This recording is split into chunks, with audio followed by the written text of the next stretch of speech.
নমস্কার বন্ধুরা, village food with কল্যাণীতে আপনাদের সবাইকে স্বাগত জানাই। আজকে আমি আপনাদের সঙ্গে শেয়ার করতে চলেছি ম্যাঙ্গো মিল্কশেকের রেসিপি। বন্ধুরা, ম্যাঙ্গো মিল্কশেক বানানো ভীষণই সহজ, আর এটা বানাতে খুব বেশি উপকরণের দরকার হয় না।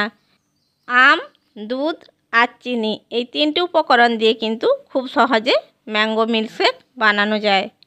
বন্ধুরা, বাড়িতে কোনো অতিথি এলে আপনারা খুব সহজে এই ঠান্ডা ঠান্ডা ম্যাঙ্গো মিল্কশেক বানিয়ে খাওয়াতে পারেন। গরমের সময় এই ম্যাঙ্গো মিল্কশেকটা কিন্তু খেতে দারুণ লাগে। তাই বলছি বন্ধুরা, ভিডিওটা স্কিপ না করে পুরোটা একবার দেখে নিন। আর আমার চ্যানেলটিকে এখনও যারা সাবস্ক্রাইব করেননি, চ্যানেলটিকে সাবস্ক্রাইব করার জন্য অনুরোধ রইল। তাহলে চলুন বন্ধুরা, ঠান্ডা ঠান্ডা কুলকুল ম্যাঙ্গো মিল্কশেক বাড়িতেই কিভাবে বানানো যায় সেটা শুরু করা যাক। ম্যাঙ্গো মিল্কশেক বানানোর জন্য সবার প্রথমে যেটা লাগবে সেটা হলো পাকা আম। আমি এখানে হিমসাগর 6টা পাকা আম নিয়েছি। আমগুলো একটু ছোট সাইজের, তাই আমি এখানে 6টা নিয়েছি। এবারে এই আমগুলোকে আমি কেটে শাঁসটা বের করে নেব। এখন আমি একটা আম নিয়েছি, এই আমটার প্রথমে মুখটা কেটে বাদ দিয়ে দিচ্ছি। এরপর আমি আমের এই সাইড দিয়ে ছুরির সাহায্যে কেটে নিচ্ছি।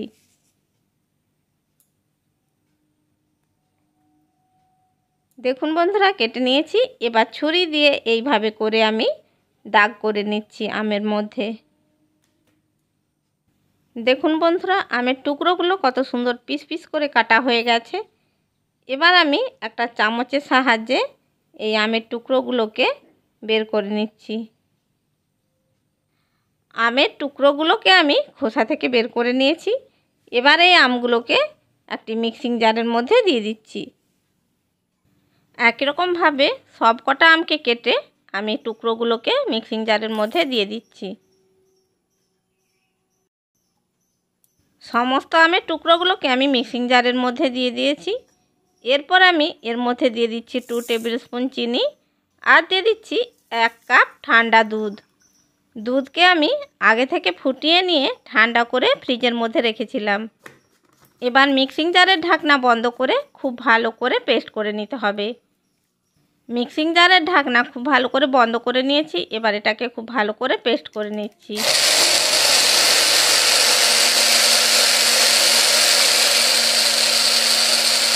এটাকে খুব ভালো করে পেস্ট করে নিয়েছি।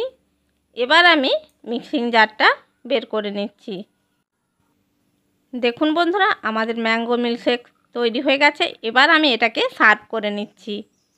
একটি গ্লাসের মধ্যে আমি এটা ঢেলে নিয়েছি। এরপর আমি ওপর থেকে দিয়ে দিচ্ছি কয়েকটা আমের টুকরো। এরপর গার্নিশিংয়ের জন্য আমি দিয়ে দিচ্ছি পেস্তা আলমন্ড কুচি, আর দিয়ে দিচ্ছি কিছু টুটি ফুটি। বন্ধুরা, আপনারা এখানে আইসের টুকরোও দিতে পারেন। আমি এখানে ঠান্ডা দুধ দিয়েছি বলে আর আইসের টুকরো দিইনি। তাহলে দেখলেন তো বন্ধুরা, কত সহজে তৈরি হয়ে গেল ঠান্ডা ঠান্ডা কুলকুল ম্যাঙ্গো মিল্কশেক। বন্ধুরা, আপনারাও এই রকম ম্যাঙ্গো মিল্কশেক বানিয়ে ফেলুন আর পরিবারের মন জয় করুন। আশা করি বন্ধুরা, আমার এই ঝটপট ম্যাঙ্গো মিল্কশেক বানানোর রেসিপিটা আপনাদের ভালো লেগে থাকবে। রেসিপিটা ভালো লাগলে লাইক করবেন, শেয়ার করবেন, আর কমেন্ট বক্সে আপনাদের মূল্যবান মতামত জানাবেন। আর এই রকম আরও নানা রকমের রেসিপি পাওয়ার জন্য আমার চ্যানেলটিকে সাবস্ক্রাইব করে বেল আইকনটি প্রেস করে দেবেন। তাহলে বন্ধুরা, যখনই আমি ভিডিও ছাড়বো নোটিফিকেশানটা সবার আগে আপনার কাছে পৌঁছে যাবে। চ্যানেলের যদি নতুন বন্ধু হয়ে থাকেন, চ্যানেলটিকে সাবস্ক্রাইব করার জন্য অনুরোধ রইল। ভালো থাকবেন, সুস্থ থাকবেন। আবার দেখা হবে অন্য কোনো ভিডিও নিয়ে। ধন্যবাদ।